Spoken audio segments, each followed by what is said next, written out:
बोलो श्री प्राणनाथ प्यारे की जय। बोलो श्री सतगुरु महाराज की जय। पद्मावती पुरी धाम की जय। सर्व सुंदर साथ की जय। प्रथम लागू दो चरनी को, धनिये ना छुड़ायो खिन।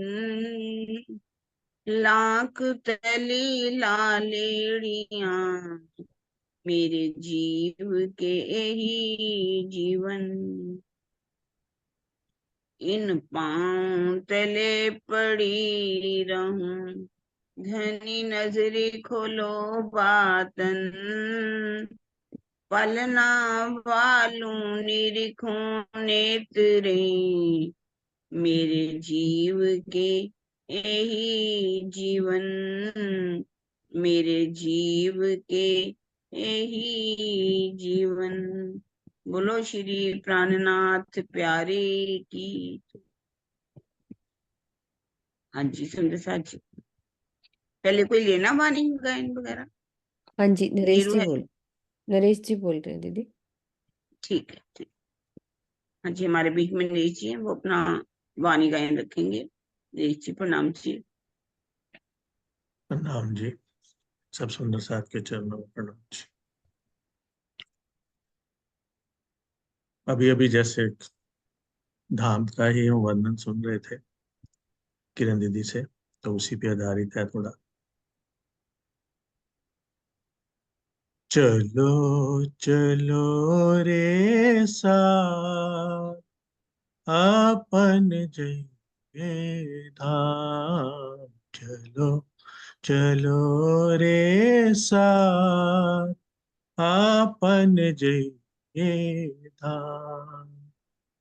मूल वतन धनिये बताया, मूल वतन धनिये बताया। जित ब्रह्म श्रेष्ठी श्यामा जी श्याम। चलो चलो रे साथ, आपन जइए धाम।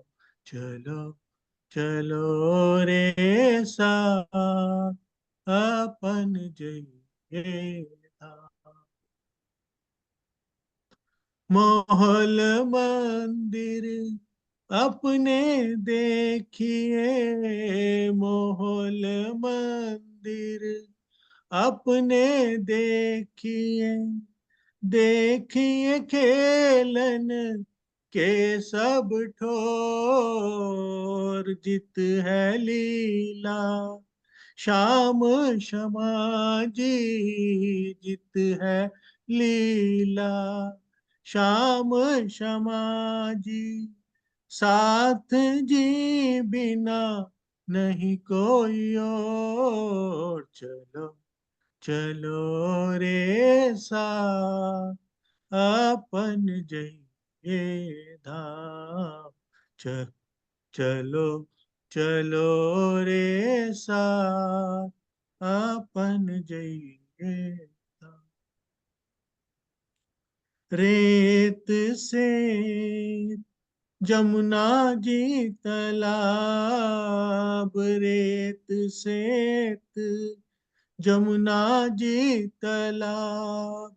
कई ठोर वन करें विलास, रेत सेत जमुना जी तालाब। रेत सेत जमुना जी तालाब। कई ठोर वन करें विलास। इश्क के सारे अंग बिगल, इश्क के सारे अंग बिगल। रहस रंग विनोद कई हास। चलो चलो रे साथ, अपन जइए धाम।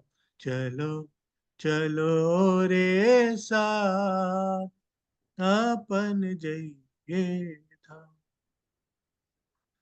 साथ मिल तुम आए धाम से, साथ मिल तुम आए धाम से, भूल गए सो मूल मिलाप। साथ मिल तुम आए धाम से, साथ मिल तुम आए धाम से, भूल गए सो मूल मिला।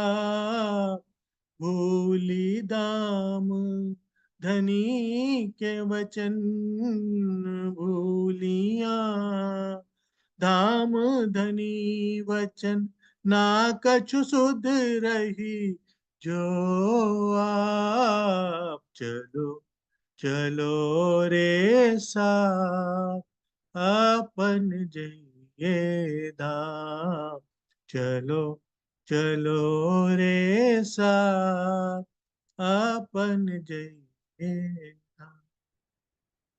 अब जो घड़ी रहो साथ चरणे, अब जो घड़ी रहो साथ चरणे, होए रहियो तुम रेणु समान। अब जो घड़ी रहो साथ चरने, अब जो घड़ी रहियो साथ चरने, होए रहियो तुम रेणु समान। नित जागे का फल यही है, इत जागे का फल यही है। चेत लीजो कोई चतुर सुजान। चलो चलो रे साथ अपन जइए धाम। चलो चलो रे साथ अपन जइए धाम। इत खिनका है जो लटका, इत खिनका है जो लटका, जीत चलो भावे हार। इत खिनका है जो लटका, इत खिनका है जो लटका, जीत चलो भावे हार। महमत हेत कर कहे, महमति कहे, महमति हेत कहे साथी को, विध विध की करत पुकार। चलो चलो रे साथ अपन जइए धाम। चलो चलो रे साथ अपन जइए धाम। मूल वतन धनिये बताया, मूल वतन धनिये बताया। जित ब्रह्म सृष्टि श्यामा जी श्याम। चलो चलो रे साथ अपन जइए धाम। चलो चलो रे साथ अपन जइए धाम। प्रणाम जी। बोलो श्री प्राणनाथ प्यारे की जय। सब सुंदर साथ जी के चरणों में कोटि कोटि प्रणाम जी। हाँ जी सुंदर साथी, प्रणाम जी सबको। अभी अभी हमने परम धाम के अखंड सुखों के बारे में सुना, पर अब संसार की असलियत क्या है, इसकी जमपुरी क्या है, वैकुंठ क्या है, ये नरक क्या है, स्वर्ग क्या है, ये रास्ता कैसा है, इसके बारे में भी सुन लीजिए। अब शुरुआत करते हैं हम किरंतन कर। हाँ जी, सरोज दीदी। प्रकरण 126 और ये 53 से शुरू होगा। हाँ जी, प्रकरण 126 चौपाई हाँ जी। हमारी 53 53 शुरू हो रही है। जई ने जुए फल जुआ थई ने अनेक कीधी उन्मान, एक माहे थी 84 बुधे बोलिया, पण पाम्या नहीं पराधान। कुछ लोगों ने कर्मकांड को छोड़कर मुक्ति रूपी फल को पाना चाहा, तो अनेक ने अनुमान के सहारे ही उसकी कल्पना कर ली। मात्र एक वैष्णव पंथ के अंदर 84 ज्ञानी वैष्णवों ने इस विषय पर गहन विवेचना की है, लेकिन वो भी परम तत्व तक नहीं पहुंच सके। जैन मत में 24 तीर्थंकर हैं, भावार्थ में और क्लियर कर रहे हैं कि उसमें 84 सिद्ध पुरुषों का कोई प्रसंग नहीं है। इसी प्रकार नाथ पंथ में भी 9 नाथ योगियों का प्रसंग है। वैष्णव संप्रदाय में 84 वैष्णवों की वार्ता प्रसिद्ध है। इस संप्रदाय में 84 का अंक बहुत महत्वपूर्ण है। जैसे ब्रिजमंडल 84 कोश में है और वल्लभाचार्य मत में 84 पीठ है। तो 84 का क्यों दीदी है इनके इसमें बहुत महत्वपूर्ण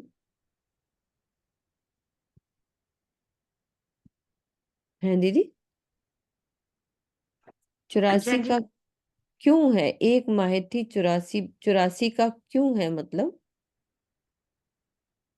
ये जैन मत में मतलब ये सिद्ध पुरुषों का 24 तीर्थंकर है, 24 का तो वर्णन ही नहीं है। तो वैष्णव मत में भी 84 का मतलब है, पर क्यों है ऐसा तो कहीं लिखा नहीं हुआ कि 84 अंक अच्छा। कहीं क्यों हाँ, है, क्योंकि उन्होंने उदाहरण दे दी। जैसे ब्रिज अच्छा। मंडल 84 को उसमें है, वल्लभाचार्य जी की 84 पीठ है, इसी तरह से वैष्णव मत वालों में भी 84 का महत्व है। अच्छा उदाहरण से मतलब बता दी। 83 का कोई मतलब नहीं है मतलब। वैसे मतलब ब्रिज मंडल जो है 84 कोस में फैला हुआ है। हम्म हम्म हम्म हम्म वल्लभाचार्य जी के भी 84 पीठ है, तो इसलिए हम्म। वहां पर 84 की बात कर दी गई है। वैसे तो 84 तो योनियां भी कही गई हैं, 84 लाख योनियां। हाँ, मैं वही सोच रही थी। हाँ, तो 84 का अंक बहुत बट महत्वपूर्ण है। ऐसा क्यों है, ऐसा कोई वो नहीं बता। हम्म। यहाँ अनेक बुधे बल कीधा अने अनेक फराया मन, फल थ्यूं अगाध अकूचर, साथ रया जोई जोई अनुदिन। पर ब्रह्म को पाने के लिए अनेक ज्ञानी जनों ने अपनी शक्ति लगाई और अनेक ने अपने मन को पूर्ण रूप से निर्विकार करके माया से अलग करना चाहा, लेकिन परमात्मा का दर्शन या मुक्ति रूपी फल उनके लिए अनंत और अगोचर ही रहा, अप्राप्त रहा। वे इस विषय में स्पष्ट रूप से कुछ भी नहीं जान सके। उनके साथ रहने वाले लोग इसी दिन की राह देखते रहे। तो अनेक ज्ञानियों और तपस्वियों ने पर ब्रह्म का साक्षात्कार करने के लिए सारी शक्ति लगा दी अपनी, लेकिन वो सफल नहीं हो सके। उनके शिष्यगण श्री प्राणनाथ जी के प्रकटन की राह देखते रहे, ताकि तारतम ज्ञान से वो पर ब्रह्म के धाम स्वरूप तथा लीला को जान जाए। वली जे साध पुरख कोई कहावे, ते कामस टालवा जाए, सो मन साबू घसी पछाड़े, निर्मल तो हे नव जाए। फिर जो इस संसार में साधु पुरुष कहलाते हैं, वे अपने मन के विकारों को हटाने का प्रयास करते हैं। ये मन ऐसी बला है जो 100 मन साबुन लगाने पर भी पूर्ण रूप से निर्मल नहीं हो पाता। 100 मन साबु घसी पछाड़े।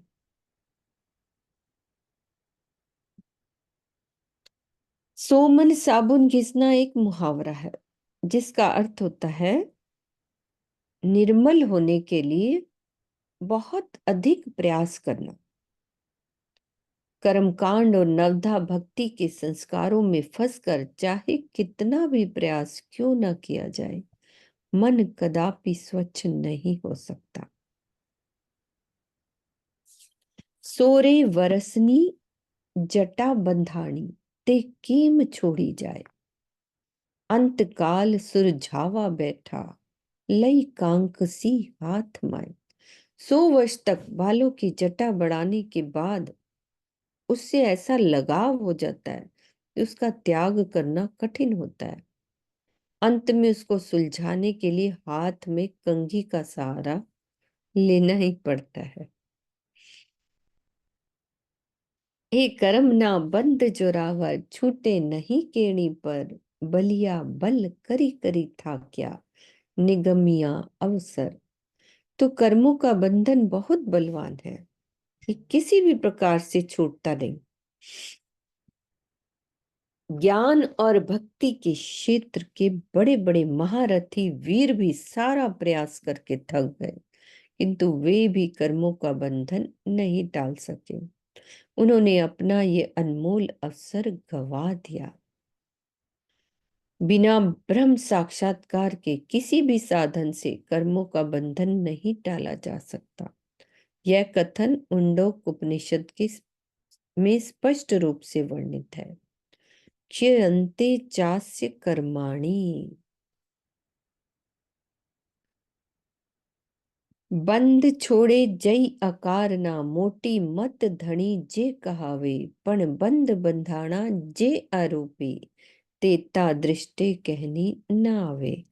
तो जो लोग बहुत बड़े ज्ञानी कहलाते हैं वो शरीर के बंधनों को तो छोड़ देते हैं, लेकिन उनके हृदय में सूक्ष्म और अदृश्य बंधन होते हैं।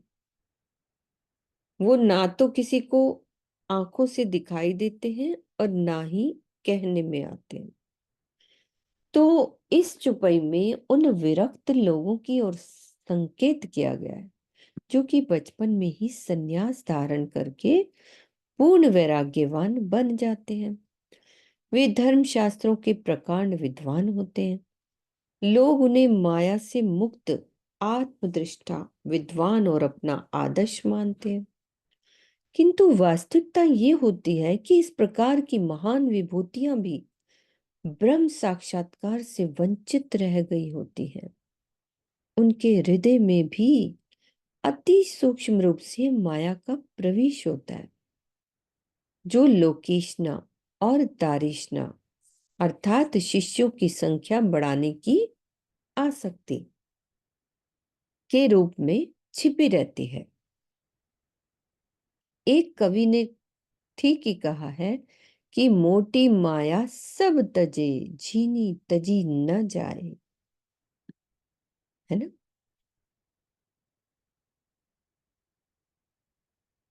गुरगम टाली बंद न छूटे, जो कीजे अनेक उपाय, जीणी भोमे रे आप बंधाना, ते भोम न उलखी जाए।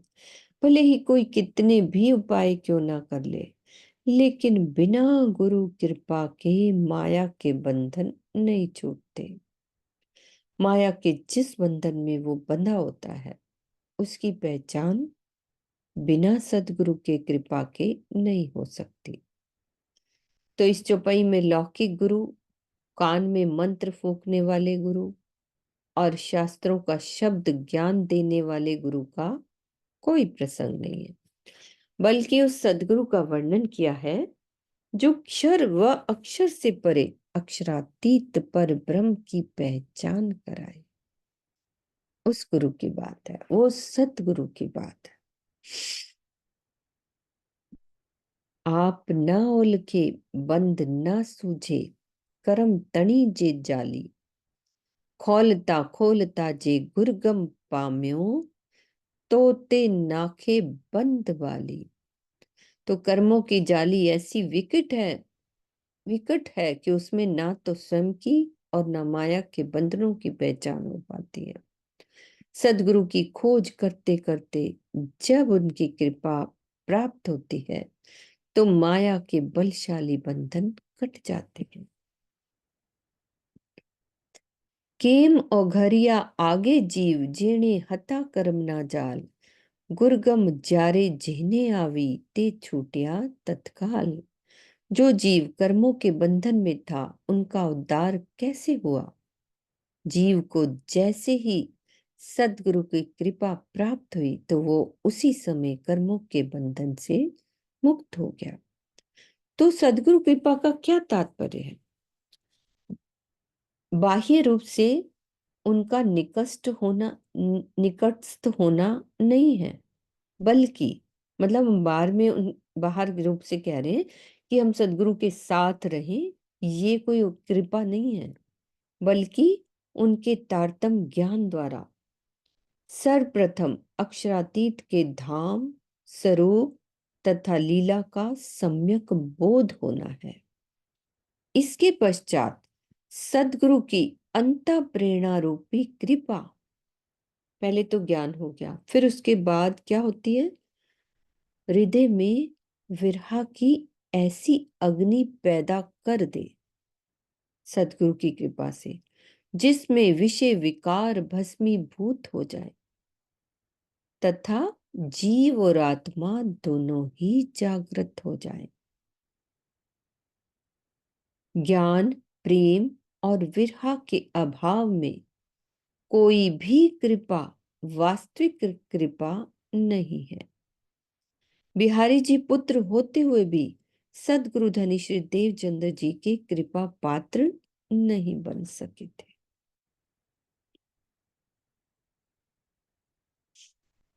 आणे वचने खरे बपोरे, बोध तुम्हारे पास, भरत खंड माहे जन्म मान के, का ना करो प्रकाश।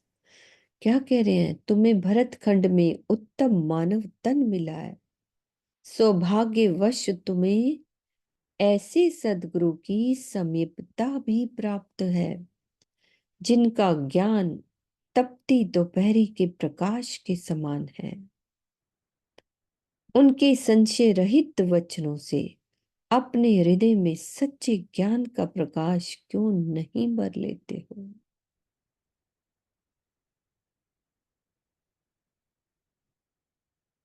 आजो गवाई सगली सनंदे, काना करो वस्त हाथ, आवेला वली वली नहीं आवे, जीती कहाँ जाओ रे निराश।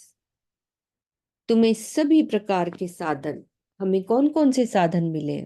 एक तो मानव तन, दूसरा भरतखंड, तीसरा 28वां कलयुग, और ब्रह्म स्वरूप सदगुरु मिले हैं। उस अखंड वस्तु, कौन सी है हमारी अखंड वस्तु? परब्रह्म और उसका धाम और मुक्ति। उस अखंड वस्तु को क्यों नहीं प्राप्त कर लेते? तो ये शुभ घड़ी बार बार नहीं आने वाली हुई। जीती हुई बाजी को हार में बदलकर क्यों निराश होना चाहते हो?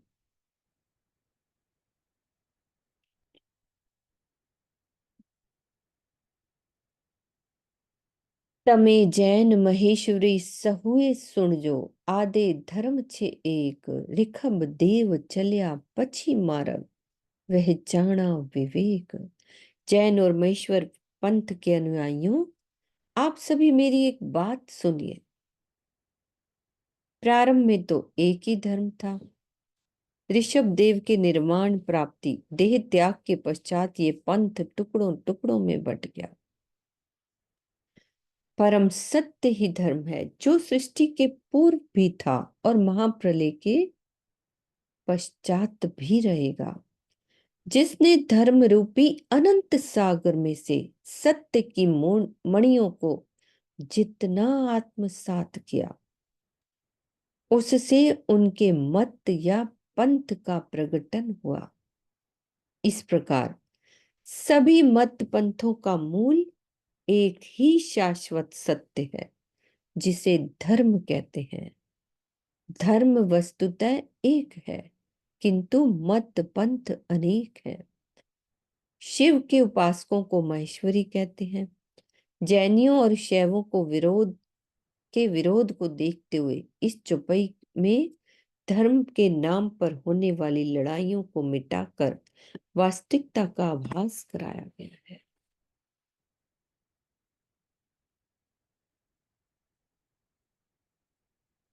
मुझ वर्ण विद करो छो धर्मनी, माहो माहे अगाध, वस्त खोल्या बिना विमुख थाओ छो, लई जाए गुण कहावो साध।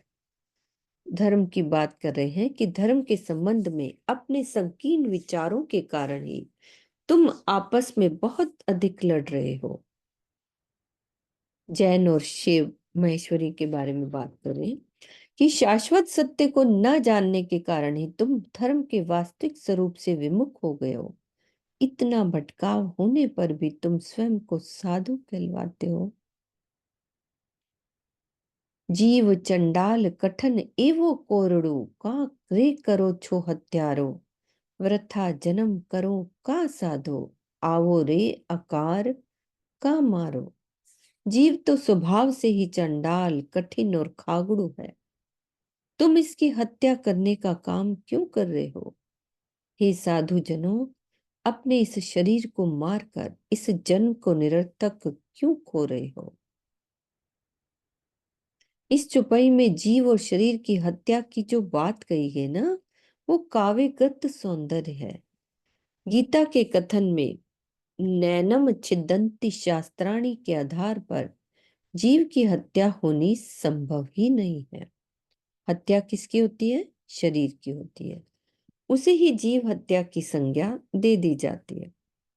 जीव की हत्या करने का भाव ये है कि यदि जीव ने अपने स्वभाव में परिवर्तन करके अपने अंदर निर्मलता, कोमलता और प्रेम विहलता का भाव नहीं भरा, तो उसे जन्म मरण के चक्कर में भटकना ही पड़ेगा। ऐसी स्थिति में शरीर के स्वाभाविक त्याग को भी हत्या कहा गया है। इस प्रकार शरीर को अनावश्यक रूप से कष्ट देना ही शरीर को मारना है। इसका मूल भाव ये है कि शुद्ध ज्ञान और विशुद्ध प्रेम से ही ब्रह्म का साक्षात्कार होता है, ना कि मात्र शरीर को हठ योग की कठिन साधनाओं में सताने से। कितना अच्छे से क्लियर कर दिया है इस बात को।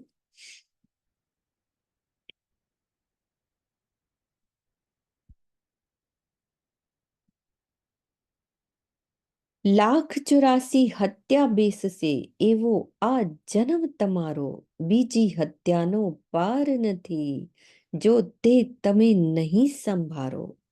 उनको और क्या समझा रहे हैं? यदि तुम अपने को नहीं संभालते हो तो तुम्हें 84 लाख हत्याओं का पाप लगेगा, क्योंकि 84 लाख योनियों में भटकने के पश्चात ही तो तुम्हें ये मानव तन मिला है।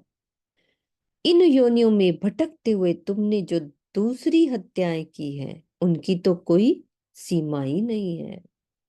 मतलब एक 84 हत्याएं बता दी और बाकी उनमें रहते रहते और जो हत्याएं की हैं, उनकी तो कोई सीमा ही नहीं है। तो मानव योनि में ब्रह्म साक्षात्कार न होने पर उसे जन्म मरण के चक्र से गुजरना पड़ेगा। इस प्रकार 84 लाख योनियों में गुजरने को ही 84 लाख जीवों की हत्या करना कहा गया है।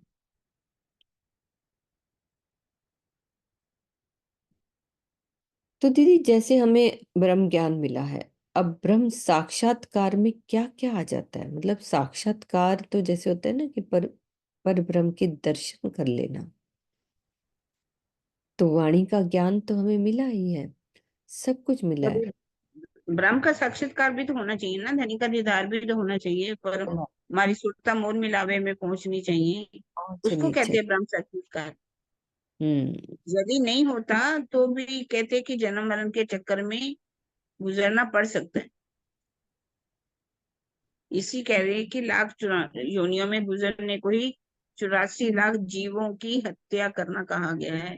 वैसे जीव की हत्या नहीं होती, उन्होंने लिख ही हाँ, दिया, वैसे ना उसको होती है। आग जला सकती है, ना कोई शास्त्र काट सकता है, पर देखा जाए तो एक एक तन में आए, दूसरा तीसरा कई तन धारण कर लिए, तो शरीर मरता तो शरीर ही है, शरीर समाप्त होता है वैसे देखा जाए तो। पर उसी को ही कह दिया कि जीव की हत्या। ऐसे जीव की हत्या होती नहीं। हाँ अनिल जी जी, अनिल जी। तो मतलब ये तो हमारे लिए भी बहुत बड़ी परीक्षा की घड़ी है ना। अनिल अनिल जी को हाथ खड़ा है। बोल अनिल। दिया अच्छा, दीदी, प्रणाम जी बोल दीदी, दिया मैंने। प्रणाम जी। प्रणाम जी दीदी। दीदी, मैं ये पूछना चाहता हूँ कि जो अन्य योनियों में मानो के शेर है और वो जो शिकार और सब कुछ करता है, तो उनको भी कर्म लगता है? लिखा हुआ है ना, जैसे शेर है, मान लो कई हत्या, एक तन धारण करके, चाहे वो शेर का हो, चीते का, कोई भी हो, कई जो और भी तो पाप बढ़ते जाते हैं ना उसके। जी। पाप बढ़ते हैं, ऐसा मैंने पढ़ा है छुपाई में। तो वो यही है सब कि योनियों में घूमने के बाद जो भी कर्म किए और मनुष्य योनियों में आए तो सब कुछ भोगना पड़ता है। भोग तो है ही, ऐसा तो है ही नहीं कि नहीं भोगते। यहाँ पर कौन है जो नहीं भोग रहा, हर कोई अपने पापों का भोग भोग ही रहा है। पापों का भोग तो भोगना ही पड़ता है, ऐसा नहीं कि नहीं भोगना पड़ता। सीमा दीदी। प्रेम प्रणाम जी, सुंदर साथ जी। देखिए, और योनियों में तो किसी को विवेक नहीं है ना, ना उसको कर्मों का ज्ञान है। जो वो कर रहा है वो तो उसके इंस्टिंक्ट्स है, या कहिए स्ट्रगल फॉर एग्जिस्टेंस है। जैसे कि शेर अगर खाएगा नहीं तो भूखा मरेगा, और उसका भोजन घास तो खाना नहीं है ना, वो तो शिकार करेगा ही, क्योंकि बना ही वो उस प्रकृति का है, या उसी तरह बनाया है राज जी ने, जो भी बनाया। तो जो भी जीव है वो कर्म उनके उनके कर्म नहीं होते, मुझे ऐसा लगता है। कर्म तो मानव योनि में ही होते हैं। तभी उन्होंने 84 लाख हत्याएं वो बताए कि जन्म लेना ही, उसमें जाना ही वो हत्या के बराबर हो गया। उनके ऐसा कर्म एक नहीं छुपाई, कटेंगे। नहीं नहीं, एक छुपाई में ऐसा लिखा हुआ था कि उसमें भी जो उनकी योनिया में एक ऐसी योनिया मिल जाती है जिसमें और हत्याएं करता रहता है। तो मतलब हत्या भले ही नहीं लगता, लेकिन हत्या तो करता है ना वो।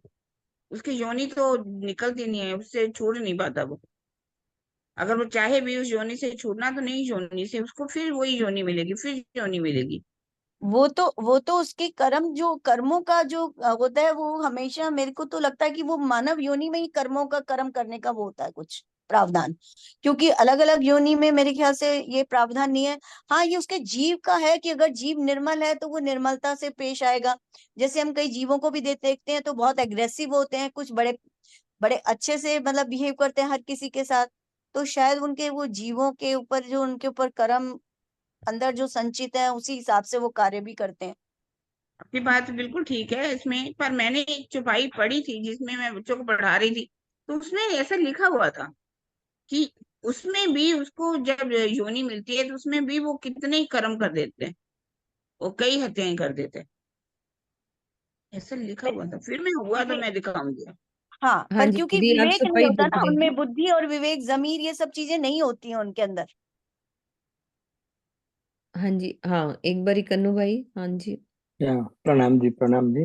मुझे भी ऐसा ही एक प्रश्न था, तो उसके बारे में थोड़ा सॉल्यूशन हो जाए तो दिल में अच्छा लगेगा। तो मैं भी एक ऐसा करना चाहता हूँ कि इस मानव तन तो है हम मेरा, तो मानव तन में हम कितने ही कीट या छोटे छोटे यदि मच्छर या काकरोच या बेड बग्स का, उसका भी हम हत्या करते हैं शायद। तो इसमें क्या पाप, क्या लगता है शायद तो ये वो कर कुछ देते कन्नू हैं छूटा। वैसे अपन अनजाने में।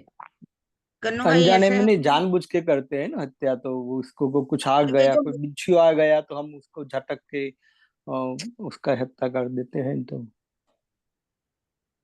मुझे तो ये लगता है कि भाई कभी कभी हमें भी तो जीना है, तो हमें मारना भी पड़ेगा। अगर मान लीजिए हमारे सामने बिच्छू आ जाए और हमें काटने लगे, तो हमें मारना ही पड़ेगा ना। हम्म। अब ये जो जो छोटे छोटे जीव जंतु जो विष को फैलाते हैं, या जो बीमारियां फैलाते हैं, अगर इनको नहीं मारेंगे तो हम भी मरेंगे, साथी भी मरेंगे। तो हमें वो हमारी एक मजबूरी बन जाती है। अगर आप जानबूझ के अपने शौक के लिए, अपनी खुशी के लिए मार रहे हो, तो वो जीव हत्या आएगी। हाँ मेरा भाव ऐसा है। ठीक है। ऐसा है कि कई मांसाहारी होती है ना, जो मांसाहारी, जैसे मच्छर है, हमारा खून पीते हैं, तो वो राक्षस माने जाते हैं। उनको असुर माना जाता है, तो उनकी हत्या में पाप नहीं लगता।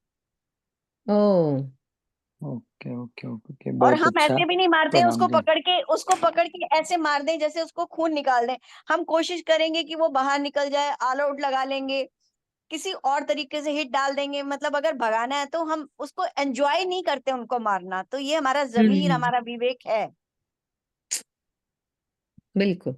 ओके, हाँ बहुत जी कोशिश अच्छा, करते हैं, प्रणाम जी। लेकिन मान लो मार भी दें तो उसका कहते हैं कोई वो नहीं लगता, कर्म नहीं बनता। उसका कर्म नहीं बनता। हाँ जी हाँ बबीता दी। प्रणाम जी। हाँ जी, हाँ जी, वैसे तो सीमा सीमा दीदी ने बता ही दिया सब कुछ। लेकिन बस मैं भी कन्नू भाई जी पूछे थे तो मुझे ऐसा लगता है कि ये जो है, ये जितनी भी जीव जंतु होती है ये भोग योनि होती है।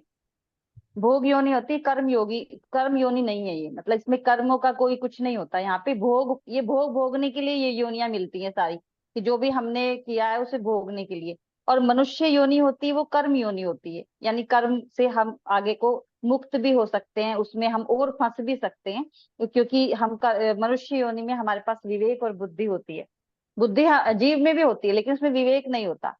नहीं, पेट भरना चाहे, भूख लगेगी, उसे कुछ खाना है, लेकिन कैसे खाना है, क्या खाना है, ऐसे इतना ज्यादा विवेक नहीं होता। तो वो वो होती है भोग योनि, और ये होती है हमारी जो योनि होती है वो कर्म योनि होती है। कर्म। तो इसलिए उस भोग योनि में ज्यादा वो नहीं लगता। वो बस वो काटते हैं उस योनि को और फिर अगली योनि में चले जाते हैं। वो मुझे ऐसा मैंने पढ़ा था कहीं, और मुझे ऐसे कुछ याद है कि इस तरीके से। और ये जो सीमा जी ने बताया मच्छर मारने वाला, ये स्वामी जी के भी एक बार हो रहा था। उन्होंने वो दीप्ति ने उनके किरण दीदी को याद होगा, एक वो रख रखा ना, मच्छर वो वाला वो रैकेट। इलेक्ट्रिक वाला वो। तो मैंने स्वामी जी को बोला, स्वामी जी तो वो मार रहे थे। तो स्वामी जी, मैंने कहा स्वामी जी वो एक संत ऐसे बोलते हैं कि किसी को मारना नहीं चाहिए, और मच्छर इससे तो कट कट कट कट करके मरते हैं मच्छर। तो कह रहे थे कि देखो, कोशिश तो हम यही करते हैं कि बाहर निकल जाएं किसी तरीके यहाँ से, लेकिन कई बार ये बच्चों को भी काटते हैं, हम लोग को भी काटते हैं, तो फिर इनको कई बार ऐसे मारना पड़ जाता है। उससे कोई बात नहीं है क्योंकि ये काटेंगे, वरना तो हम बीमार हो जाएंगे। ऐसे ही सेम जैसे सीमा जी बोल रही है, तो ये भी मैं बताना चाह रही थी कि हाँ ऐसा जी, हाँ है। जी। जी जी। पता क्या है दीदी, एक बार मैंने सुना था स्वामी जी की चर्चा में कि जैसे हम यहाँ पे कई होते हैं शराब मांस खूब खाते हैं, उनकी इतनी तलब होती है तो उनको अगली योनि शेर की मिलती है कि तुम खा लो जितना तुम्हें खाना है, हाँ शेर ही बना हाँ देते हैं। तो यही हाँ तुमने कहा ना जैसे बबीता की ये कर्म योनि है और वो है, और भोग योनि है, भोग कि योनि है। जैसे जैसे हम कर्म यहाँ पे करते हैं तो वैसी योनियां फिर मिलती हैं। बिल्कुल, जी जी। हाँ जी चांद दीदी। प्रणाम जी सुंदर साथ जी। मुझे ना एक छोटी सी कहानी याद आ रही है। मैंने कभी पढ़ी थी, हमारे संस्कृत में थी ये कहानी। महात्मा बुद्ध थे ना, तो वो अहिंसा और सत्य के मार्ग पर चलते थे, अपने को पता ही है। तो वो जब पूर्व जन्म में थे, तो जब जब उन्होंने जन्म लिया, उनके अंदर ना वो विवेक था कि मुझे अहिंसा करनी है, किसी को मारना नहीं है। हाँ उस पर उन्होंने एक कहानी बताई थी कि एक जन्म में बोधिसत्व बोलते हैं उनको। महात्मा के पूर्व जन्म के जब जब वो जो कुछ भी बने उनको बोधिसत्व बोलते हैं, और बोधिसत्व की कथाएं हैं, इस पर किताब भी लिखी हुई है। तो महात्मा वो जो थे बुद्ध थे, एक बार बटेर के बच्चे बने। और बटेर के बच्चे थे तो उनकी माँ जो थी, बटेर जो थी, वो उनके लिए जो भी जीव जंतु लाती थी वो नहीं खाते थे, क्योंकि उनके वो बुद्धि थी कि मुझे प्राणियों को नहीं खाना। बस केवल घास के तिनके वगैरह खाकर वो जीवित रहते थे, जिसके कारण वो बड़े कमजोर हो गए। तो एक बार ना उस पेड़ में आग लग गई जहां उनका घोंसला था। और वो आग फैलती फैलती, जब आग लगी तो सब लोग तो उड़ गए, उसके माता पिता भी उड़ गए और भाई बहन भी उड़ गए। लेकिन उसके पंख ही स्ट्रांग नहीं थे, क्योंकि वो उसने कभी खाया ही नहीं था, तो वो नहीं उड़ा। और अग्नि जब बिल्कुल उसके पास आ गई, तो उसने कहा, अग्नि वापिस लौट जाओ, लौट जाओ, क्योंकि मैं उड़ नहीं सकता। और अग्नि वापिस चली गई और उसने उसको जलाया नहीं। ये बोधिसत्व की कहानियों में आता है एक, कि भाई उनके अंदर भी बुद्धि थी, और इसका कितना बल था कि उसको नुकसान नहीं पहुंचाया। और एक जो आप लोग कह रहे हैं ना प्राणियों को मारने की, मच्छरों की बात तो अलग है, उसके विषय में तो मैं ज्यादा नहीं कहूंगी। लेकिन बाकी जैसे बिच्छू हैं या सांप है या काकरोच वगैरह, ये जितने भी प्राणी हैं, इनको मारते नहीं है, हाँ क्योंकि हाँ शास्त्रों में अपने यही लिखा है। आप देखो, जितने भी आश्रम होते थे ना, जंगलों में होते थे। अब जंगलों में जो आश्रम होते हैं उसमें तो ये जीव जंतु खूब आते हैं, और वो आश्रम में कभी भी इन प्राणियों को मारते नहीं थे।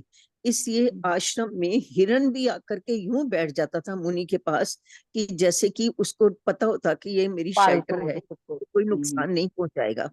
सांप भी आकर के यूं बैठ जाते थे कि उनको पता था हमें नुकसान नहीं पहुंचाएगा, क्योंकि ये जितने जीव जंतु होते हैं ना वो हमें तब काटते हैं यदि हम उन पर अटैक करते हैं। तो अगर हम उन पर अटैक नहीं करें तो वो हमको नहीं नुकसान पहुंचाएंगे।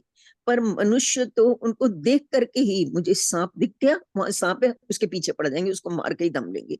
बिच्छू दिख गया मुझे, उसका कसूर क्या है कि वो मेरी नजरों में क्यों आ गया। हम भय के मारे, डर के मारे उसको मार देते हैं। अभी मैं, जैसे मैंने एक बार बताया भी था आपको, विपश्यना गई थी मैं, तो विपश्यना में हम स्ट्रिक्टली पहले दिन बोल दिया गया था किसी भी जीव जंतु को आप मारोगे नहीं। आज तक इस विपश्यना में पहाड़ों के ऊपर था और वहां सारे तरह के प्राणी आते थे, तो उन्होंने कहा था आज तक किसी भी प्राणी ने किसी भी इंसान को नहीं काटा, यहाँ पर आपको भी नहीं काटेगा। ये तो ना आप मेरे साथ इंसान साक्षात भी हुआ था बनते हैं। पन्ना जी में, चांद दीदी, जो आप कह रहे हो ना, कि हम लोग चोपड़ा जी मंदिर में थे रात को। हमने मतलब कि ऐसा सोचा था कि भाई शाम का खाना हम वहीं खुद बनाएंगे, बहुत सारे सुंदर साथ थे, बनाने लगे। अब रात हो गई, जैसे ही जहाँ वो बनी है ना, कुआं बना हुआ है, थोड़ा अंधेरा होने लग गया, तो हम मतलब कि जैसे सब समेट रहे थे खाने वाने के बर्तन, तो सोचो कि हम बीच में बैठे, हमारे चारों तरफ इतने बड़े बड़े बिच्छू घेर के, जैसे आते हैं ना, चारों तरफ से घेर लिए। तो वहां की मतलब कि सोचो आप, मतलब कि मेरी हालत उनको देख के, मतलब कि मैं बता नहीं सकती कि क्या हुई, इतने बड़े बड़े बिच्छू चारों तरफ से घेरा हुआ है। तो पुजारी जी ने कहा कि कुछ नहीं कहेंगे आपको ये, आप बस आराम से अपना कहो, आपको इनको कुछ नहीं कहना, आप अपना आराम से काम करो। तो वो चारों तरफ से घेर रहा था, जैसे हमारे पास आए, कहते हैं अभी चले जाएंगे, देखना अभी आप इनको कहो कि आप जाओ। और वही हुआ, इतने बड़े बड़े बिच्छू, हमने उनको कहा आप जाओ, तो चुपके से चले ही गए। नहीं तो आप जो बता रहे हो ना, ये आंखों देखी बात है। तो ये हुआ था अन्ना जी में। सही बात। जी ठीक है, हाँ जी, सीमा दीदी कुछ कह रही हैं, तो सीमा दीदी आप बोलो, फिर चुपाई लेते हैं। प्रणाम जी। बस एक बात कह रही हूँ कि जो जीव, ये सब जीव है ना, ये सिर्फ आत्मरक्षा में या अपने डर के कारण, अपने बच्चों की रक्षा के कारण अटैक करते हैं, चाहे वो अटैक किसी पे भी करते करे, हैं, ऐसे नहीं करते। बस वैसे नहीं करते। और एक ये मानव, मानव इतना, मनुष्य इतना ज्यादा, कहना चाहिए सबसे ज्यादा बेकार निर्दयी, बेकार होता है। निर्दयी। वो अपने लालच, अपना ग्रीड, अपना मजा, या उनसे कुछ फायदा मिल रहा हो तो उसको मार के भी मजा मिलता है, वो बेमतलब में भी मारता है, अपनी जीभ की स्वाद के लिए, कुछ भी कह लीजिए, कैसे भी मारता है। पर ये जीव जो है, इनकी मजबूरी होती है कि पेट भरना है इसलिए शिकार करते हैं, या इनको अपना बचाव करना होता है कि मुझे ना मारे इसलिए ये अटैक करते हैं। बस कितना बड़ा अंतर है हम में और दूसरे जीवों में। बिल्कुल। आगल तिमर घोर अंगारू, बूढ़ से जीव जल माहे, लहरा मारे अवला पछाड़े, मच्छ गलागल ताहे। आगे मोह सागर का घना अंधकार है, उस मोह जल में जीव डूब जाएगा। उसमें प्रकट होने वाली तृष्णा की लहरें उल्टी दिशा में पछाड़ेंगी। उसमें काम क्रोध रूपी बड़े बड़े मगरमच्छ होंगे, जो जीव को निगल लेंगे, अर्थात उसे भवसागर में डुबो देंगे। तो कभी भी जीर्ण न होने वाली तृष्णा ही सभी दुखों का कारण है। इसी के कारण जीव 84 लाख योनियों में भटकता है।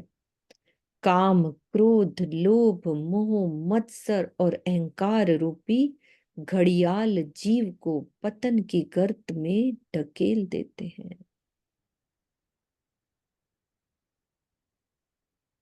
बुद्ध बिना जीव बेसुध था से, माथे पड़ से मार, बांधेल बंद ताण से बलिया, विषम से नहीं खिणवार। जागृत बुद्धि के ज्ञान बिना जीव मोह सागर में बेसुध हो जाएगा, उसके सिर पर मृत्यु की मार पड़ेगी।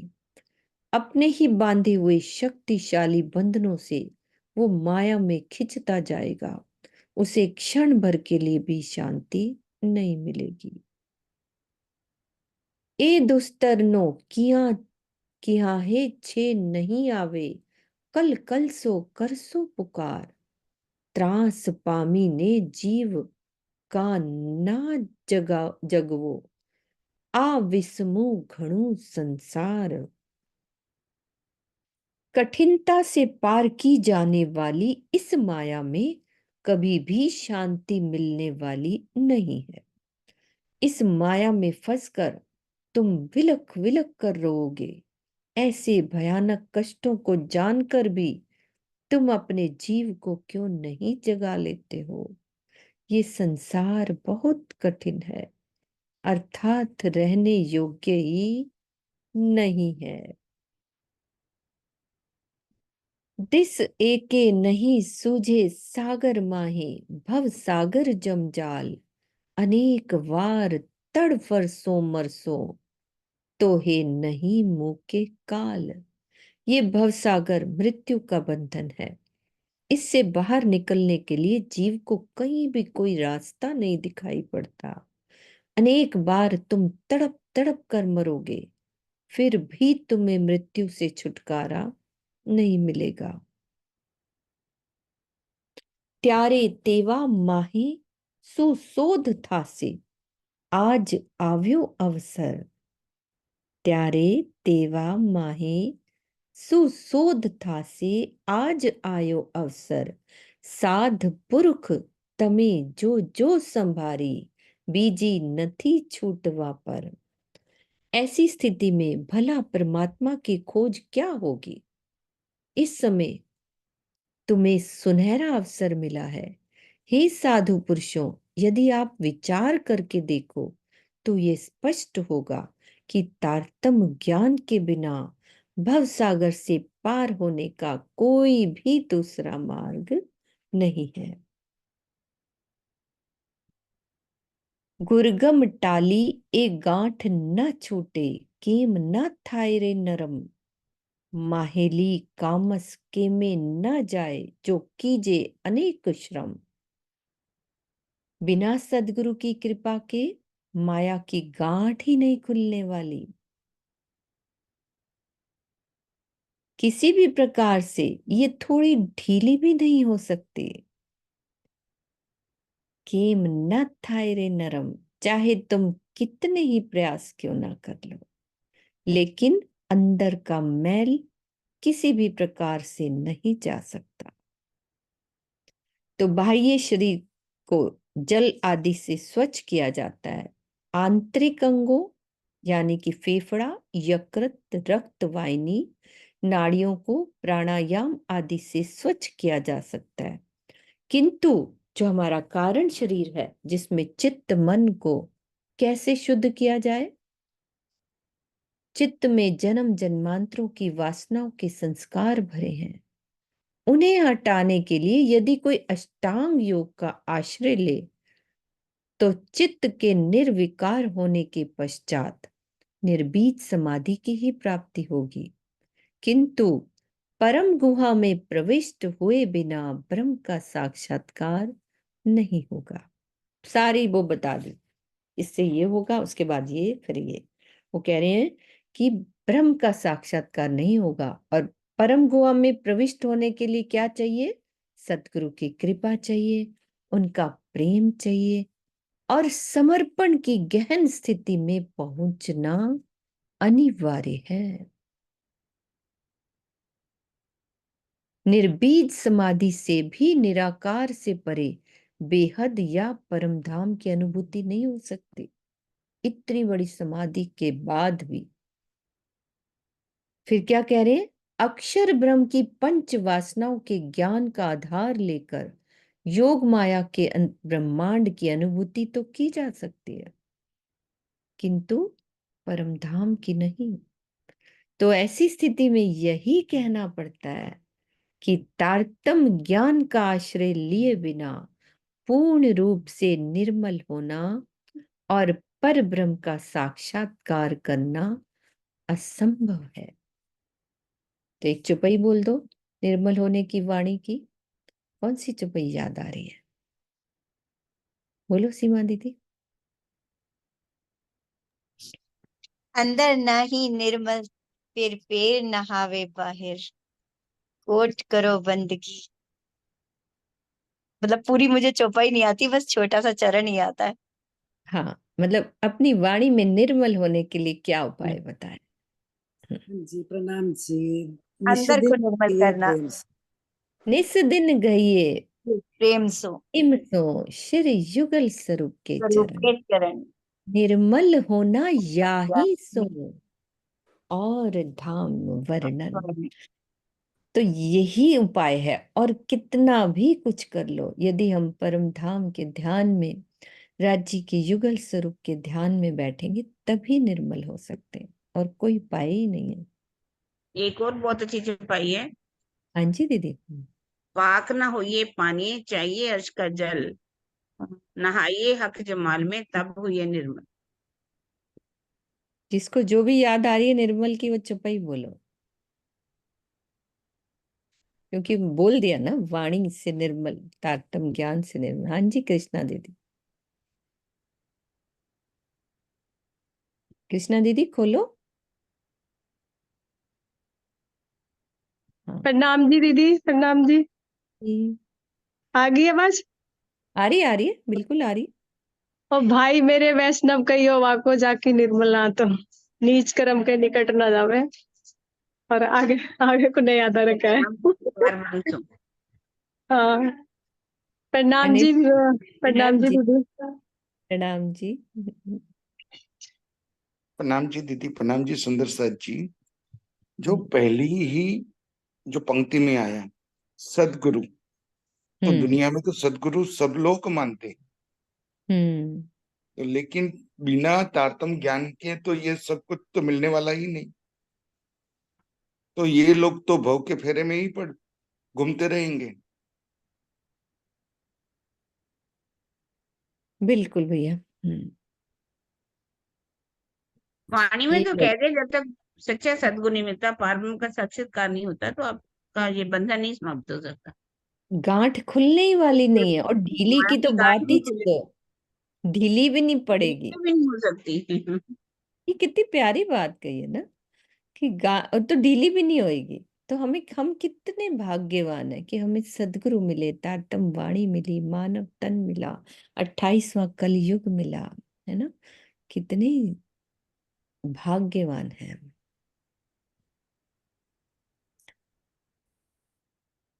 बाहर थकी गांठ एक छोड़िए, तिहा बीजी बंधाए अपार, ए विस्मा बंध नो नति रे उपाय, बीजो आणी संसार।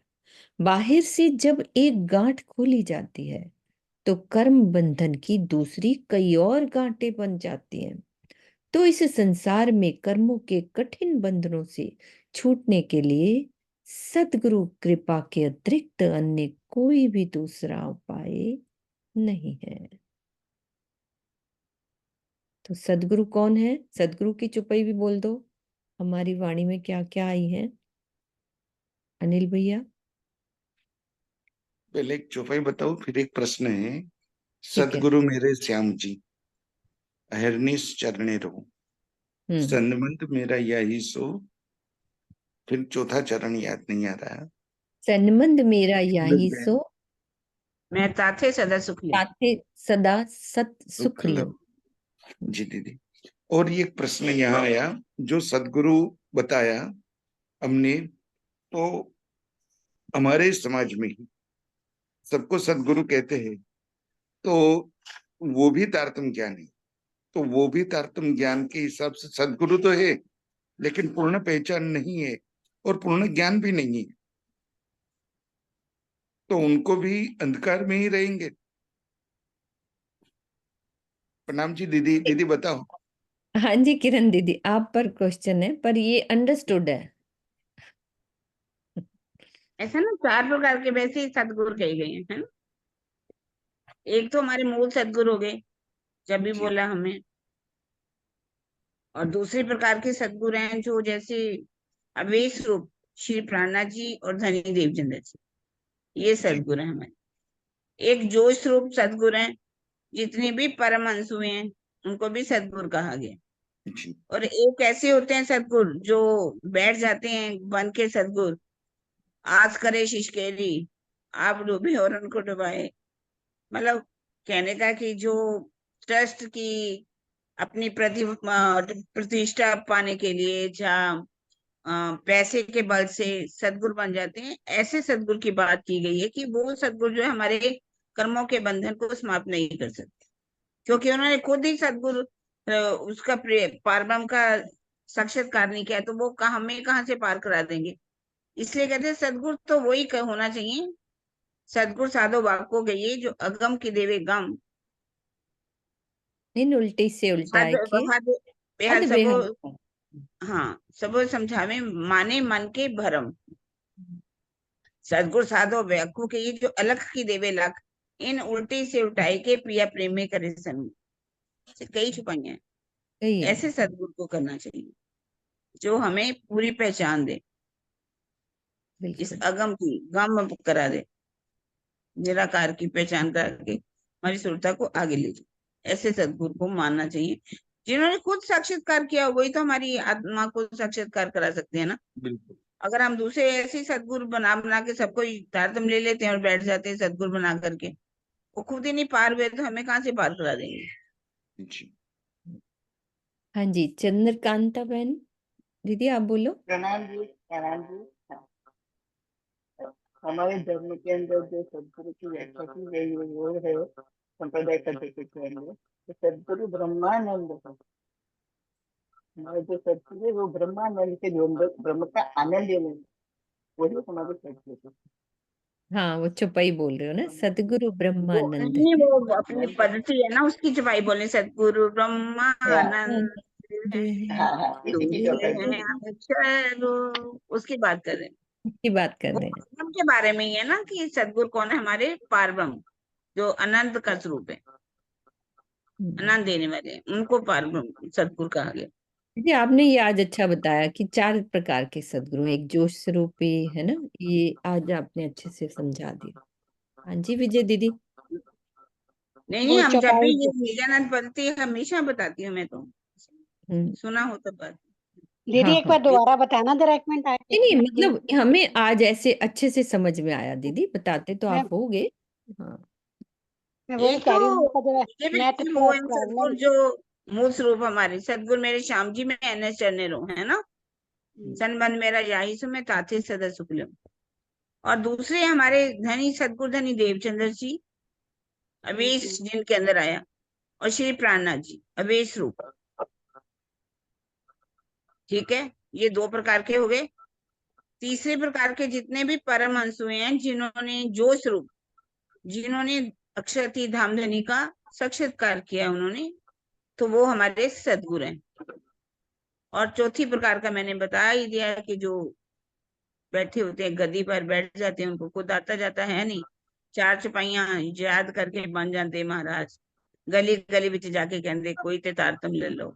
बहुत अच्छा मुजफ्फरनगर वाले कृष्ण जी बोलते हैं। सही बात। हाँ जी कन्नू भाई। हाँ जी, प्रणाम जी, प्रणाम जी। लेकिन एक प्रश्न और भी हो सकता है ना कि सदगुरु को ऐसे 4 प्रकार के, कई प्रकार के सदगुरु बताए, लेकिन उसकी पहचान के बारे में भी वाणी में बताया हुआ है ना, जो बाहर न दिखावे, राइट, वो चौपाई है हाँ, ना, तो माने बाहर निर्मल किसी को बाह्य देख ना बेशादी से कुछ दिखाई, नहीं दिखाओ करे। मतलब वो हाँ जो स्वरूप पारब्रह्म की बात की गई है ना, और अवैध रूप वाले की भी बात की गई, जिनके अंदर जैसे मेहराज जी हैं या देवचंद्र जी, जिनके अंदर अवेश आया धनी का, उनके लिए कहा गया माहे निर्मल बाहर देत ना दिखाई, तो उनकी मतलब पहचान करनी चाहिए। वो उनके या लिए दिखाई नहीं ना देते, सच्चे सा होते तो सच्चे ही हैं सदगुरु। बाहर स्वामी जी से ने लगे भावार्थ में एक जगह बताया हुआ है कि बाहर बेशादी से भी कुछ न हाँ, दिखावा दिन करे। दिखारी, जब दिन हाँ, दिखारी होते हैं। ऐसा भी है ना, या कि जो सच्चा सदगुरु है ना, बाहर बेश और बाहरी दिखावा कभी नहीं करेगा। तो हाँ, ये वो दिखावा भी नहीं। पहचान है ना हम, या क्योंकि पहचान नहीं होती ना, सभी को पहचान नहीं है ना, इसी वजह से तो लोग जैसे तैसे को सदगुरु बना देते हैं ना। और पीछे लिखा हुआ है ना कि जो वो गुरु सभी शिष्य को ला लेके अंधेरे में पड़ते हैं ना, तो हमेरा भी वही होगा ना, जो सच्चा सदगुरु को नहीं पहचानेंगे तो सदगुरु की पहचान के बारे में बहुत सारा बताया हुआ है। और बहुत एक सारी। जगह मैंने पढ़ा था स्वामी जी की वो भावार्थ में ही, कि सतगुरु और पूर्ण सतगुरु के विषय में भी बताया हुआ था, पूर्ण सतगुरु, और तीसरा बताया था मार्फत वाला सतगुरु। तो मैंने पूरा भी है थोड़ा सा दिल में, लेकिन पूरा नहीं है तो मैं अभी नहीं बता सकता। प्रणाम जी, कोई लेकिन नहीं। पढ़ा है, आपको शायद पता होगा। प्रणाम जी। हाँ पूर्ण जी। सदगुरु, पूर्ण सदगुरु की बात बताई हुई थी कि पूर्ण सदगुरु किसे कहते हैं वो। हाँ एक जी, वो भी एक पढ़ा मिनट। ना, जेने दर्शने नेत्र ठरे अने वचन ठरे अंग, अनेक विघन जो उपजे पर मुकिए नहीं सत्संग।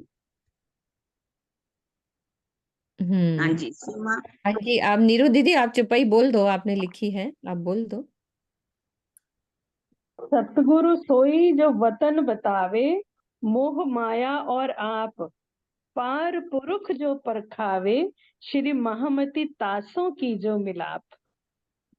हम्म। हाँ, ये जोश रूप बहुत अच्छा। ही सदगुरु की बात की गई है, जोश रूप। तो हाँ जी सीमा दीदी। प्रणाम जी। कहीं कहीं तो हमारे जो सुंदर साथ हैं वो इतने भोले हैं कि वो पहचान ही नहीं पाते कि वो उनको जो ऐसे पाखंडी जो गुरु बने होते हैं वो उनको कितना बरगलाते हैं और उनको गलत रास्ते पे ले जाते हैं। तो ऐसे भोले लोगों के लिए भी क्या उनके कुछ कर्म ऐसे हैं जो उनको सच्चे सतगुरु का साथ ही नहीं मिल पाता और वो अंधेरे में ही खोए रहते हैं। जो वाणी नहीं पढ़ते ना सीमा, वही भटकते हैं। जो वाणी पढ़ लेंगे वो भटकेंगे नहीं। अब देखा देखी सुनी सुनाई बातों पर विश्वास नहीं करना चाहिए। जब वाणी पढ़ेंगे तो बात सारी समझ में आ जाएगी। इसीलिए तो हंसी की है, लक्ष्मीदास जी की हंसी की है। जो वाणी में कहा गया शब्द पर माना, उसको सत्य मानो। पर आंटी ऐसा होता है ना कि कई बार वाणी भी पढ़ते हैं, क्योंकि वाणी थोड़ी सी हमारी ऐसी है कि जब तक उसके, जैसे स्वामी जी ने इतनी सुंदर टीकाएं की, भावार्थ लिखे, स्पष्टीकरण दिया, द्रष्टव्य दिए, लेकिन कुछ लोग उनके पढ़ते ही नहीं है। कुछ लोग स्वामी जी की टीका ही नहीं पढ़ते क्योंकि वो पाखंडी गुरु के चक्कर में वाणी तो पढ़ते हैं, तो उनको उनके असली अर्थ ही नहीं पता चल पाते। तो वही तो बात है, जब तक मायने नहीं आएंगे तो वो पढ़ने से तो कुछ नहीं होता। वही पढ़ते जाओ तो उसमें कुछ मिलेगा नहीं, हमारे जीव को भी नहीं कुछ मिलने वाला। इससे जब तक अच्छी तरह से आपको गवाही मिले, आत्म साख दे, तब समझाए कि ये बात ठीक है। हम्म। आत्म की साक्षी लेने बहुत जरूरी है। ठीक है, एक दो चुपाई और ले लेते हैं सुंदर साथ जी। आ आकार माहे जीव बंधाणो ते पण नव उलखाए, तो पार ब्रह्म जे पार थयो ते केणी पेरे खुलाए। इस पंचभूतात्मक शरीर में जीव कई बंधनों में बंधा होता है, जिसकी पहचान नहीं हो पाती। तो अक्षरातीत परब्रह्म तो इस नश्वर ब्रह्मांड से सर्वथा ही परे है। भला ये संसार उनकी पहचान कैसे करेगा। जीव थयो माहे निराकार, ते केणी पेरे बांध्यो बंद। रूप रंग वाय तेज नहीं, तमे साधो जुओ रे सनंद।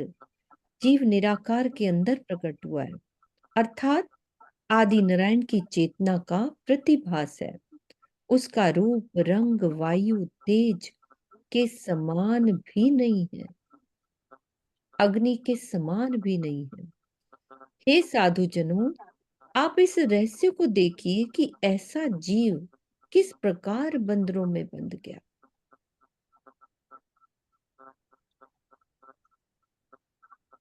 जीव बंधाणो अज्ञानिनी, ते अज्ञान निद्रा जोर। जहर चढ़ियो घेन भोम तणो, ते पड़ियो तिमिर माहे घोर। जीव अज्ञान वश बंधनों में बंध गया है। अज्ञान ही गहन निद्रा है।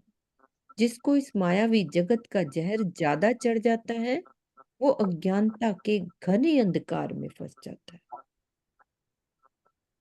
फिर क्या बता रहे हैं कि जो विष वो पदार्थ है जिसके सेवन से मृत्यु को प्राप्त हुआ जाए।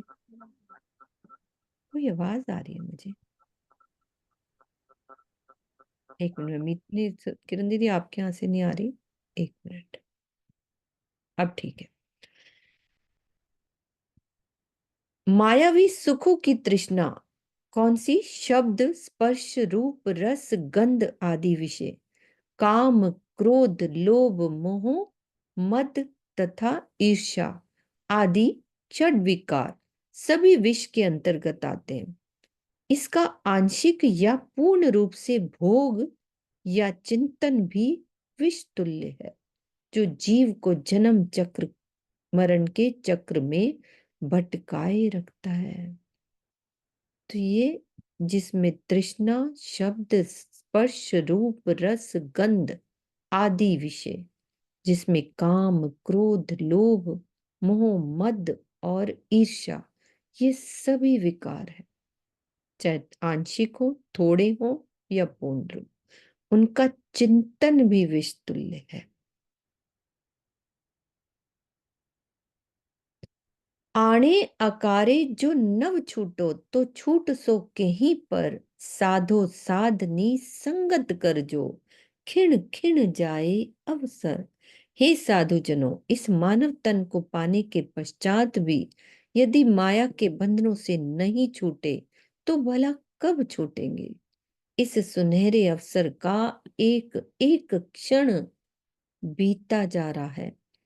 भव बंधन से छूटने के लिए आपको ऐसे संत की संगति करनी होगी जो परम तत्व अक्षरातीत परब्रह्म के दृष्टा हैं, यानी उन्होंने देखा है।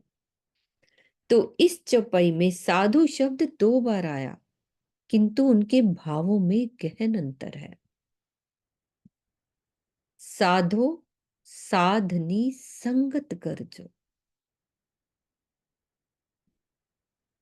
अब वो क्या अंतर है? एक साधु वह है जो माया के बंधनों में बंधा होता है, किंतु सच्चे हृदय से उससे मुक्त होना चाहता है और इस राह पर चलने के लिए उसने कमर कस ली है।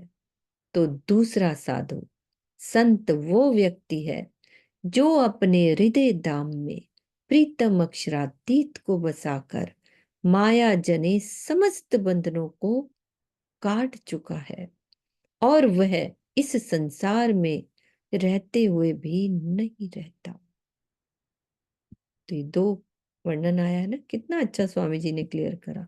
साधो साधनी संगत कर जो, दूसरा साध ये और साधो जो माया में फंसे हुए हैं। तो दोनों का उन्होंने अच्छे से समझा दिया। तो हमारा टाइम यहीं पे होता है समाप्त। हम चौपाई दोहराते हैं।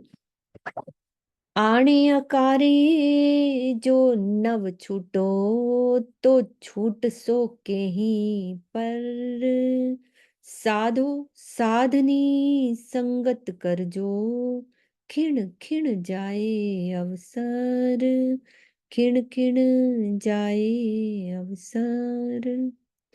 बोलो श्री प्राणनाथ प्यारे की जय, सद्गुरु महाराज की जय, पन्ना धाम की जय। प्रणाम जी, सब सुंदर साथ को प्रणाम जी, प्रणाम जी।